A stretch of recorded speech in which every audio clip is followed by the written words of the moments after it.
Assalamualaikum warahmatullahi wabarakatuh. Bismillahirrahmanirrahim. Allahumma sallimna wal muslimin wa afina wal muslimin wa afana wa anil muslimin wa qina wa iyyahum syarra masaibid dunya waddin. Allahumma rzuqna fahman nabiyyin wa hifdzal mursalin wa ilhamal malaikatil muqrabin bi rahmatika ya arhamar rahimin. Bismillahirrahmanirrahim. Alhamdulillahirabbil alamin wassalatu wassalamu ala asrofil anbiya'i wal mursalin wa ala alihi washabbihi ajmain. Qala al-musannifu rahimallahu ta'ala wa nafa'ana bihi wa bulumihi wa ada alaina barakatihi wa amadana bi asrarihi fit dharaini amin. Ya, semuanya yang berbahagia para santri-santri, jamaah semuanya yang di rumah, semoga selalu dalam lindungan Allah Subhanahu wa taala. Kita lanjutkan ngaji durahnya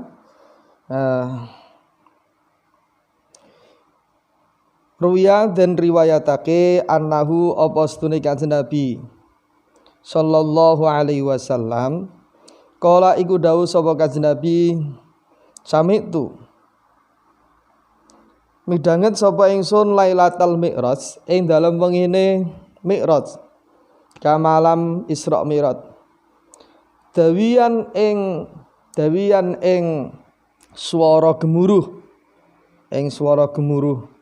Fakultu mongko ngucap sapa ingsun li Jibril maring malaikat Jibril ya Jibrailu hai malaikat Jibril ma hadat dawiu ma iku apa hadat dawiu utawi dawiu utawi ikilah swara gemuruh. Qala dawuh sapa Jibril hajarun yaiku watu ulkiya kang den buang utawa kang den uncalake apa hajar apa watu ulkiya kang den uncalake apa watu fisairi ing dalem neraka sair mungdu sab'ina awit mangsane 70 kharifan apane taune wal analan ing dalem saiki ingtaha tumeka utawa wis tutuk apa hajar ila qariha tumeka telenge syair dasare syair. Jadi diriwayatkan dari Rasulullah bahwa Rasulullah itu pernah bersabda saya mendengar suara gemuruh. Jadi ketika Rasulullah itu Isra Mi'raj di sana Rasulullah didengarkan dengan suatu suara yang luar biasa. Suara sing gemuruh cara kaya apa gempa bumi. Batu sing longsor gerubyak beyak. Lah Rasulullah penasaran. Iki suara apa? Ini suara apa Jibril? Kok terdengar sangat luar biasa ini? Maka oleh Jibril dijawab, ini adalah suaranya batu. Yang batu itu dilemparkan dari atas ke dasar neraka itu selama 70 tahun baru sampai di dasar. Nah, suara yang getaran yang dahsyat ini, gemuruh yang luar biasa ini adalah suara batu yang dijatuhkan dari atas sampai ke dasar neraka yang di situ terpental sehingga luar biasa suaranya. Dari atas sampai ke bawah itu lamanya mencapai 70 tahun. Ini bisa kita bayangkan bagaimana batu yang dilempar dari atas sampai ke bawah itu selama 70 tahun baru sampai. Ini luar biasa. Bisa kita bayangkan begitu mengerikannya, begitu dalamnya neraka yang dipersiapkan oleh Allah Subhanahu wa taala tersebut. Kalau mungkin kita jatuh dari motor, gerobak langsung jatuh. Kita jatuh dari atap rumah 2 detik, 3 detik berat. Aduh sudah sampai teko ngisor wis geduk lemah, geduk watu. Naudzubillah. Jatuh dari lantai 2, lantai 3. Berapa detik sudah sampai bawah. Jatuh dari atap lantai 27 misalnya.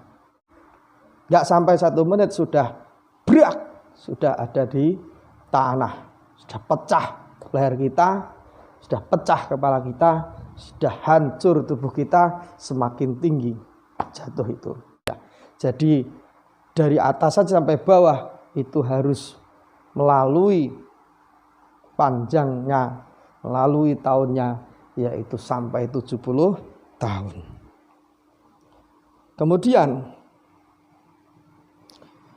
Kemudian kamakola Abu Hurairah, kaya oleh dawuh sapa Abu Hurairah, sapa sahabat Abu Hurairah radhiyallahu anhu. Sebagaimana sahabat Abu Hurairah itu juga pernah berkata, kuna ana sapa ingsun iku ma'a Rasulillah, iku sertane Rasulillah sallallahu alaihi wasallam.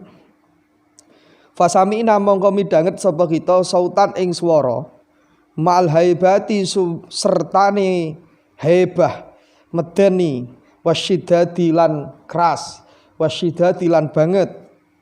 Qala dawuh sapa Rasulullah, sapa Gusti Rasulullah sallallahu alaihi wasallam, atadruna ana ta weruh sapa sira kabeh, atadruna ana ta weruh sapa sira kabeh ma iku apa, ma ing iku apa hada utawi iki saut.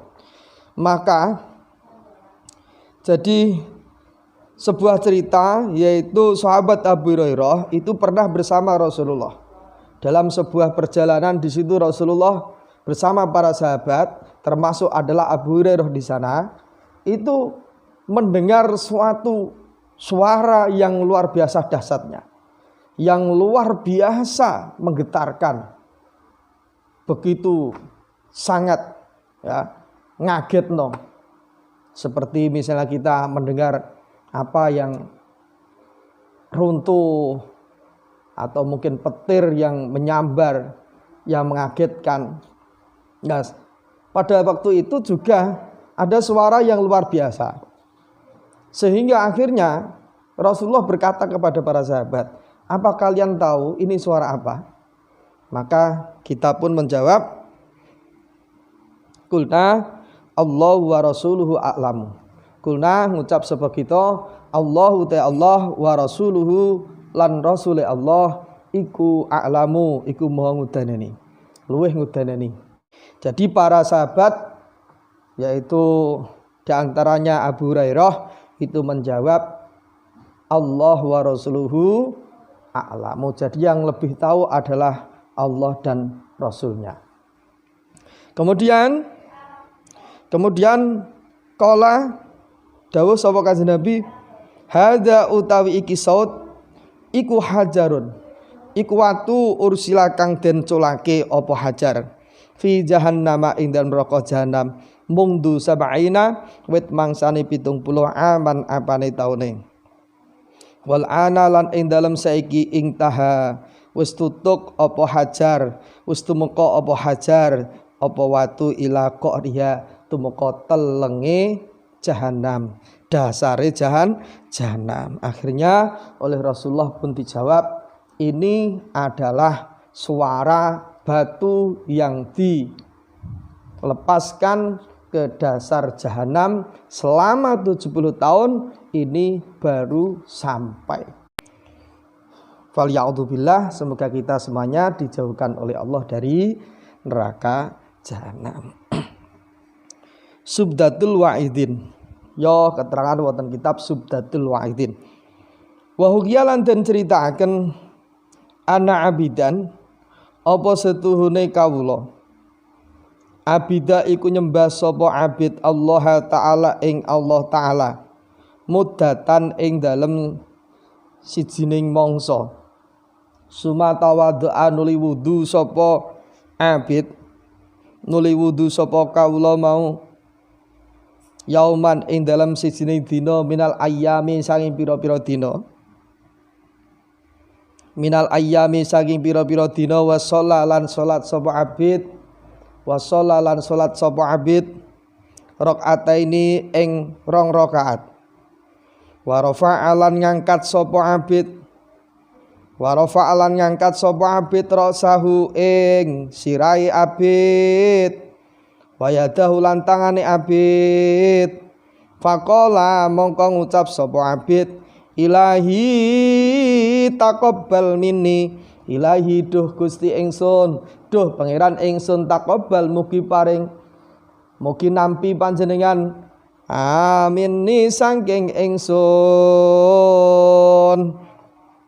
Jadi ada sebuah cerita bahwasanya ada seorang hamba yang rajin beribadah, rajin sholat, rajin puasa, pokoknya abid lah. Abid itu pokoknya senengane ibadah. Lah, ketika suatu waktu dia itu berdoa, bermunajat kepada Allah setelah sebelumnya itu berwudu dan sholat 2 rakaat. Di tengah-tengah munajatnya dia berdoa, ya Allah ilahi taqabbal anni taqabbal minni. Ya Allah Tuhanku, ampunilah segala dosaku, terimalah semua ibadahku, ampuni segala kekhilafanku, terimalah taubatku. Ini doanya diantara yang dibaca oleh seorang hamba tersebut. Kemudian fanada munadin fanada mongko undang-undang sapa munadin wong kang undang-undang mingki balir rohmani saking arai Allah dat kang Rahman. Kemudian ketika dia itu berdoa bermunajat kepada Allah, ada suara mingki balir Rahman dari arah suara itu dari arah Allah Subhanahu wa taala. Ya, hal seperti ini memang sudah biasa dialami oleh orang-orang yang ahli ibadah. Seperti ilham, seperti bisian. Di situ ada bisian yang mana bisian itu berbunyi seperti ini. La tangtik ojo ngucap sapa sira ya mal'un ya mal'unu hai orang yang terlaknat, he wong kang den laknati. Fa inna ta'ataka mongko setuhune taat sira mardudatun iku den tolak. Jadi ketika dia itu berdoa bermunajat kepada Allah, tanpa diduga ada suara yang mana suara itu berkata, dalam suara itu berbunyi, hai kau seorang hamba yang terlaknat, jangan kau lanjutkan doamu, jangan kau banyak bicara, ojo kakean jaluan, sampai ngerti ketahuilah bahwasanya doamu mardudah, doamu tertolak, taatmu tidak diterima. Na'udzubillah min dzalik. Bagaimana mungkin doa yang sudah dipanjatkan dengan begitu hudurnya hati, sholat yang sudah dilaksanakan dengan kekhusyuan yang luar biasa, wudu yang sudah dikerjakan dengan baik dan benar, ternyata di situ masih dibilang mardud, taatmu tertolak, wahai terlaknat. Astaghfirullahaladzim. Nah, faqala al-abid mongko ngucap sapa al-abidu sapa wong kang ahli ibadah iku mau. Faqala al-abid lima dzalika ya rabbi lima krana apa lima krana apa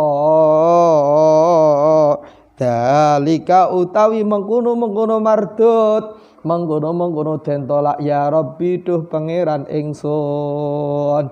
Akhirnya seorang hamba yang ahli ibadah itu bertanya-tanya kepada Allah, bertanya-tanya kepada suara itu, wahai Tuhanku, kenapa ibadahku ditolak?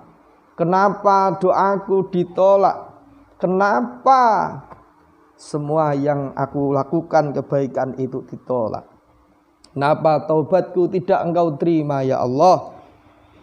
Qala al-munadi, qala mongko ngucap sapa al-munadi sapa wong kang undang-undang, innam ra'ataka setuhune bojo wadon sira fa'alat iku agawe sapa imro'ah fi'lan ing agawe muhalifan kang nulayani li amri maring perintah ingsun. Wa anta hale utawi sira radin iku wong kang ridho anha saking imro'ah. Ternyata selidik punya selidik, jawabannya adalah karena istrimu itu menyalahi terhadap apa yang diperintahkan oleh Allah Subhanahu wa ta'ala. Muhalifatan, istrimu seorang yang ingkar, istrimu seorang yang tidak menuruti dengan syariat Allah Subhanahu wa ta'ala. Na'udzubillah min dzalik. Ternyata doanya si hamba itu, ibadahnya si hamba itu semuanya mardud bukan karena si hamba itu sendiri, tapi karena apa? Karena dia punya istri dan istrinya itu melanggar aturan Allah. Istrinya itu bermaksiat kepada Allah Subhanahu wa ta'ala, dan di situ kau sebagai hamba, sebagai suami itu ridho dengan hal tersebut. Maksudnya ridho apa? Maksudnya tidak ingkar. Maksudnya tidak ingkar itu gimana? Yo los bah kunu urusan ora urusan. Lah ini yang menjadi masalah itu di sini itu. Ya, yang menjadi masalah itu di sini. Kenapa? Antarodin itu yang paling menjadi garis bawah itu. Antarodin, kamu rela. Nah itu yang enggak boleh. Andai kata tidak rela karena mungkin kita belum bisa dan belum mampu untuk menasihatinya dengan baik dan benar, karena mungkin kita belum mampu merubah keburukan itu, mungkin itu masih bisa dibenarkan. Tapi kalau kita sudah rela, dalam arti kita sudah menganggap hal itu biasa dan tidak punya keinginan untuk memperbaiki hal tersebut, maka disinilah yang menjadi tolaknya, yang menjadi poinnya, sehingga kita menjadi orang yang mardud ibadahnya, mardud doanya. Kenapa? Karena kita berdiam diri di saat ada orang yang kita ada kuasa merubahnya, tapi kita diam saja dan acuh tak acuh. Lah ini yang menjadi masalah. Jadi yang menjadi masalah itu ya ini. Makanya kita perlu belajar dari kejadian ini bahwasanya orang-orang yang ada di bawah tanggung jawab kita itu sayuksanya kita selalu untuk memperhatikannya dengan baik dan benar. Karena bagaimanapun juga, terutama seorang laki-laki, seorang suami itu akan dimintai pertanggungjawaban tentang istri ataupun keluarganya, khususnya yaitu anak-anak anak-anaknya. Jadi meskipun kita itu banyak ibadahnya, seorang itu banyak ibadahnya, sholatnya luar biasa, tidak hanya maktubah berjamaah, tidak hanya puasa wajib, tidak hanya puasa Ramadan, tapi puasa-puasa sunnah terus kita kerjakan. Zikir, majelis zikir kita ikuti dimanapun berada. Tapi kalau kita itu lepas tanggung jawab, membiarkan dalam keluarga kita, membiarkan dalam lingkungan kita hal-hal yang ingkar, hal-hal yang mungkar yang kita bisa memberikan kemanfaatan di dalamnya, yang kita bisa menasihatinya, yang kita mungkin bisa melerainya, tapi ternyata kita berdiam saja. Ini yang menjadikan sebuah amal-amal yang kita lakukan tadi itu, amal-amal yang dilakukan tadi itu semuanya sirna, tidak ada gunanya. Na'udzubillah min dzalik.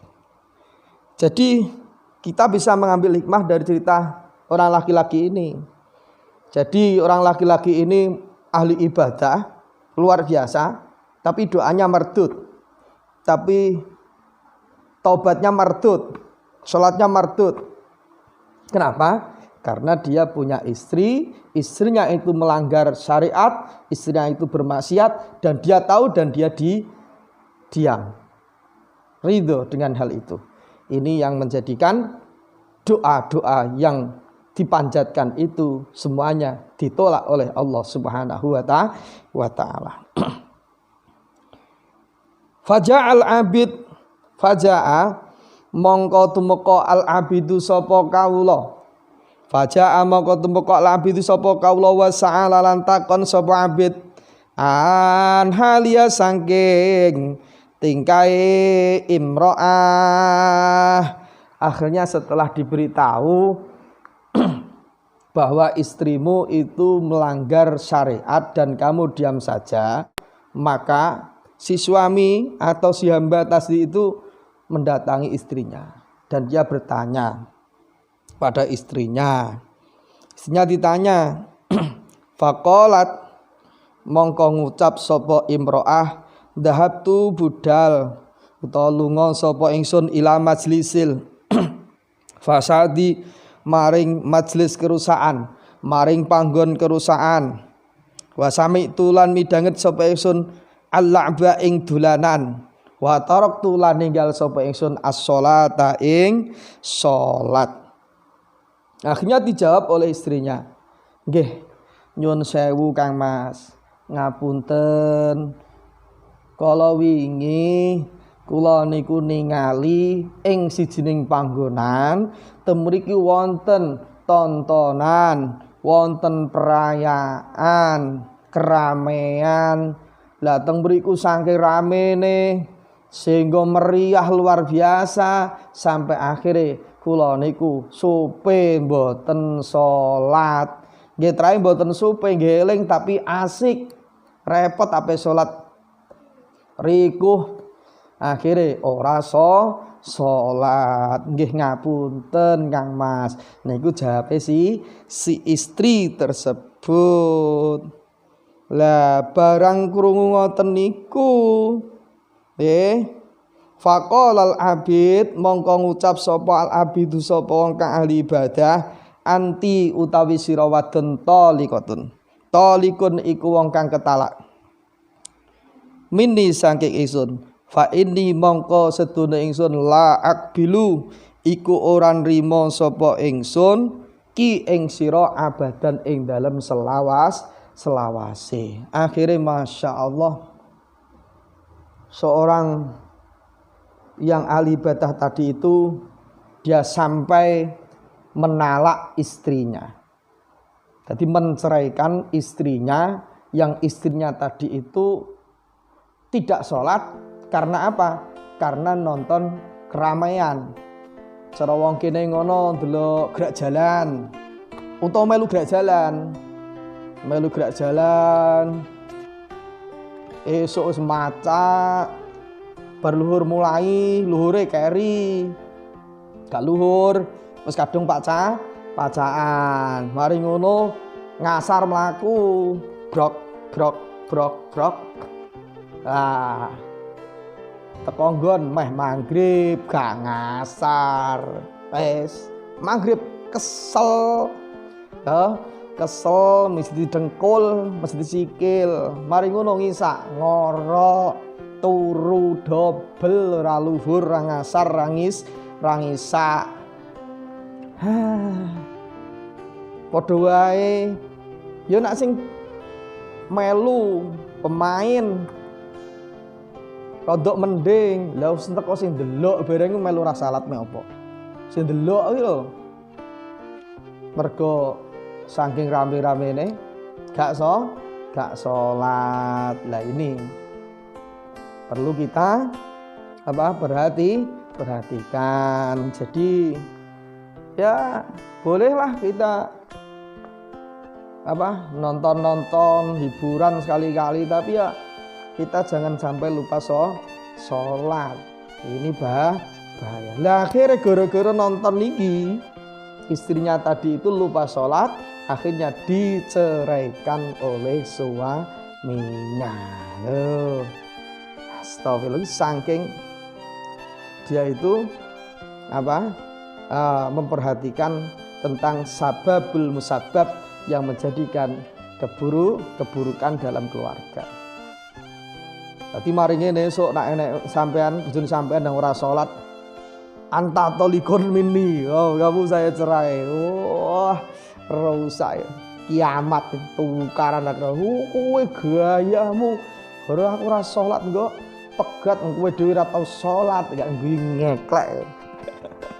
Lah wong iki nek kira-kira wonge sumbut ngono ya lumrah. Oh, sing lanang dhewe ora tau salat yo. Pengandani sing wedok ya digoyu lho. Mas rupamu malah aku sing ngobrak iku salat ora tak obrak ya ora tangi-tangi gayamu. Jadi ini sebuah cerita yang kita tidak harus persis seperti cerita itu, tapi setidaknya cerita itu bisa kita ambil poin yang penting, yang mana orang-orang yang di bawah kekuasaan kita, orang-orang yang di bawah kepemimpinan kita, orang-orang yang di bawah perhatian kita, itu harus dan wajib kita perhatikan. Karena bagaimanapun juga itu akan berefek kepada kita meskipun kita tidak melakukannya. Tapi kalau orang-orang yang berada di tanggung jawab kita itu melakukannya, maka kita pun juga ikut mendapatkan buahnya, mendapatkan getahnya. Jadi mohon maaf bagi saudara-saudara, kawan-kawan, teman-teman semuanya ya, yang punya keluarga itu harus memperhatikan keluarganya. Karena bagaimanapun juga mereka adalah orang-orang yang akan menjadi orang-orang yang di bawah pertanggungjawaban kita di hadapan Allah Subhanahu wa ta'ala, termasuk istri-istri kita, anak-anak kita, semuanya juga harus diperhatikan. Karena apa?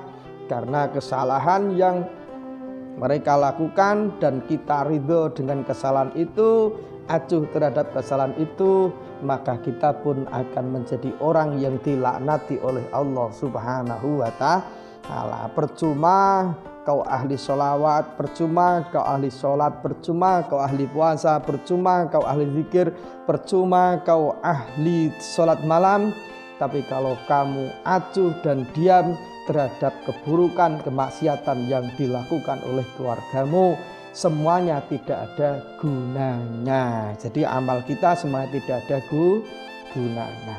Lah kadang kita itu karena minimnya ilmu, sehingga kadang kita itu melakukan sesuatu yang sesuatu itu karena biasa akhirnya dianggap benar. Karena biasa akhirnya dianggap tidak ada masalah. Oh, istri kita keluar berpakaian yang pakaian yang aduhai, you can see. Nah, you can see, kamu dapat melihat kelek.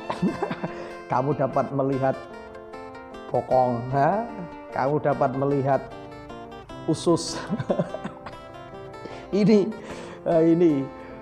kadang suami bangga bojone turut ratan pak motor pakaian yang super aduhai, guyang guyu malah seneng. Ya iku kira-kira dadi nerokamu ya iku. Karena apa?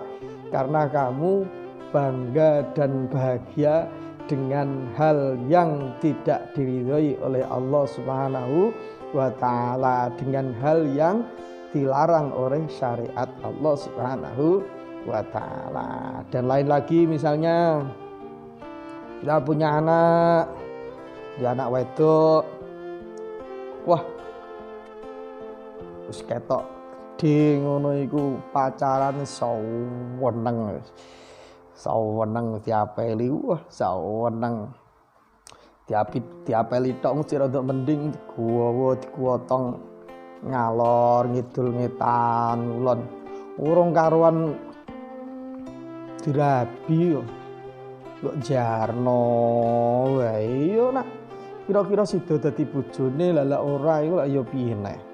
Padahal di situ kan jelas bukan muhrimnya yang bisa mengundang hal-hal yang lebih berbahaya. La taqrabus zina. Jadi jangan mendekati dengan zina, karena itu sebagian bagian dari hal-hal yang dekat. Dan kadang wong tua malah buang dia malah seneng anaknya digotong sana lanang. Apa maneh nang montore ketok apik. Karo bojone si lanang ngomong-ngomong, "Lho, Pak. Lho, Pak, anakmu diapeli cowok." Iki repot ngene iki. Astagfirullahaladzim. Mestinya kita sebagai mukmin, sebagai muslim, ya kalau memang itu hal dianggap wajar, ya Allah, paling tidak ada batasan-batasan yang perlu diperhatikan bagi orang tua agar jangan sampai anak-anak kita itu terjerumus ke dalam hal yang sangat fatal. Na'udzubillah min dzalik. Kemudian ada lagi suatu hal yang dianggap biasa, tapi mestinya itu adalah hal yang kurang benar. Seperti mohon maaf ini ya, sekarang sudah era modern. Nah, namanya belum nikah itu tetap haram ya haram. Kalau sudah menikah halal. Lah sekarang itu kadang orang karena sudah bahasane wong Jawa iku wis tek-tekan dino, tapi urung akad nikah, wis dianggap kaya bojone. Kadang sampai turu-turu ning omah kuno biasa. Nah ini juga kesalahan yang umum yang perlu dijelaskan. Ya masalah engko cek tetap ngono gak masalah, itu gak urusan. Yang penting harus diberi kepahaman dan penjelasan bagaimanapun dan apapun hal yang seperti itu. Kalau memang belum sah qabil itu, ya tetep ae gak oleh ya gak oleh, gak pantes ya gak pantes, haram ya tetep haram. Masalah kita orang-orang masih seperti itu ya gak masalah, yang penting kita tahu hukumnya. Atau mungkin juga mohon maaf ini umum juga terjadi free wedding itu apa ya sekarang, pokoknya saat durung dadi nganten urung akatan itu sudah foto-foto bersama, digandeng, digendong, disunggi, apa neh, dipangkul, terus nanti dimasukkan dalam undangan bagian sing apik. Dan kadang itu saya datang di acara pernikahan itu, wong nikahe lagi akad nikah, akad nikahe lagi. Lha iki fotone wis jejer-jejer dulang-dulangan. Ini perlu saya sampaikan. Ini perlu saya jelaskan. Ini tetap yang namanya nggak boleh, tetap nggak boleh. Yang namanya masih belum halal, ya tetap ora oleh. Namanya bukan muhrim, ya tetap ora oleh. Meskipun Anda melakukan itu, monggo.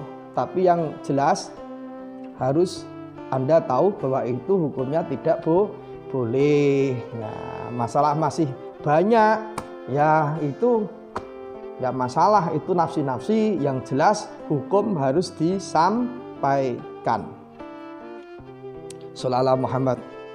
Kenapa? Ya karena ini nanti terutama bagi keluarga yang berkuasa, misalnya bapak atau dalam rumah itu siapalah yang dianggap paling berpengaruh, maka di situ tidak boleh dia berdiam diri, acuh tak acuh terhadap hal-hal yang nanti dianggap bertentangan dengan syariat Allah Subhanahu wa taala yang dilakukan oleh istri ataupun anaknya.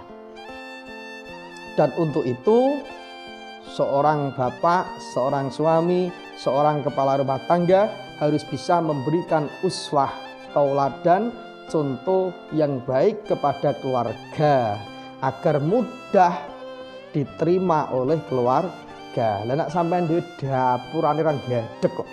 Nuturi bojomu ya digoyu to, nuturi anakmu ya digoyu to. Nah, ngono-ngono dah diguyu-guyu ndah nek sampean ngerti ya tetep wajib ngandani. Ngoten Pak nggih. Nah, iki anak-anak wi cah pondok-pondok barang iku sampean kudu ngerti hukum. Ya. Benar dan tidak, boleh dan tidak harus sampean ngerti, haram kalih mboten niku dah paham. Shallallahu Muhammad. Faqala al-abid anta talikun minni fa inni la aqbiluka abadan. Jadi seorang hamba itu yang tahu bahwa istrinya itu karena menonton suatu tontonan dan akhirnya dia tidak sholat, maka istrinya diceraikan. Istrinya dicegah, fa anta talikun, fa anti talikun. Kamu saya cerai. Ya. Akhirnya nan fatallaqo imra'atahu, fatallaqo mongko nalak sapa abid imra'atahu ing bojone abid, wa tawaddu alan wudu sapa abid, wa shalla lan salat sapa abid rakaataini ing 2 rakaat. Summa rafa'a nuli ngangkat sapa abid ra'sahu ing sirai abid, wa yadau lan tangane abid. Summa rafa'a nuli ngangkat sapa abid ra'sahu ing sirai abid, wa yadau lan tangane abid. Wa qala lan dawuh sapa abid Allahumma taqabbal minni. Maka setelah istrinya diceraikan, ia terus melanjutkan aktivitas ibadahnya dan dia beribadah kepada Allah. Dia berwudu, dia sholat dan berdoa. Kemudian dalam doanya seperti yang sudah dia berdoa kepada Allah, Ilahi taqabbal minni ya Allah, Tuhanku terimalah ibadahku, terimalah puasaku, terimalah sholatku, terimalah doaku, terimalah taubatku. Fanudiya mongko den undang-undang al-an ing dalam saiki, al-ana ing dalam saiki qad qabiltu ta'atak. Qad qabiltu, teman-teman rimo, teman-teman nampa sapa ingsun ta'ataka ing taat sira. Akhirnya setelah dia itu salat dan berdoa, ada suara seperti yang dulu-dulunya telah ada. Dalam suara itu ada ucapan qad qabiltu ta'atak.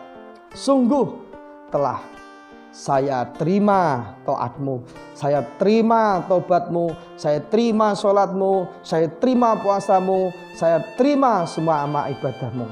Alhamdulillah. Alhamdulillah. Barokai pegatan, barokah pegatan. Di barokai ngilangi perkara-perkara sing dadi sababe katolake donga. Napa perkara iku? Yaiku acuhnya kita terhadap keluarga, acuhnya kita terhadap lingkungan, acuhnya kita terhadap orang-orang yang ada di sekeliling kita, terhadap kemungkaran-kemungkaran yang ada di antara mereka. Di dalam hal ini semoga kita bisa memperbaiki diri kita, keluarga kita, orang-orang di sekitar kita, sehingga kita semuanya akan diberikan kemudahan dalam mendapatkan taufik, dalam mendapatkan pertolongan Allah, dalam mendapatkan ampunan Allah Subhanahu wa taala. Amin Allahumma amin. Assalamualaikum warahmatullahi wabarakatuh. Al-Fatihah.